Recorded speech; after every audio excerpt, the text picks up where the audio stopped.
প্রত্যেকটি মানুষ নিজ নিজ জীবনে দুঃখে কষ্টে সময় কাটাচ্ছে। আপনার কষ্টের কথা যেরকম আপনি অন্যজনকে জানান না, তার সামনে ভালো থাকার অভিনয় করেন, আপনি যাকে হ্যাপি আছে মনে করছেন, সুখে আছে মনে করছেন, সেও ঠিক একই কাজটা করছে। আপনার দৃষ্টিতে যে সুখী, তার দৃষ্টিতে আবার আপনি সুখী। যার যার জায়গায় সবাই কষ্টে আছে। মনে রাখবেন, জীবন যুদ্ধের ময়দান। প্রত্যেকটি মানুষ হচ্ছে সেই যুদ্ধের ময়দানের এক একজন নির্ভীক সৈনিক। আর সৈনিক কখনো পালায় আসে না, সৈনিক কখনো যুদ্ধের ময়দান থেকে পালায় আসে না।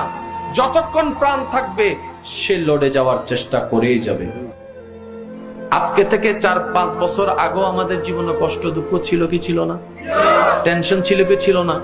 একটু ঠান্ডা মাথায় চিন্তা করে বলুন তো, 4-5 বছর আগে ঠিক এই মাসে এই তারিখে আপনার যে কষ্টটা ছিল, যে পরিমাণ, যে টেনশনটা ছিল, যে পরিমাণ, বর্তমানে কি সেটা আছে? বর্তমানে কি সেটা আছে? মনে রাখবেন, পানির স্রোত প্রবাহমান, জীবন প্রবাহমান। কোন কষ্ট স্থায়ী নয়।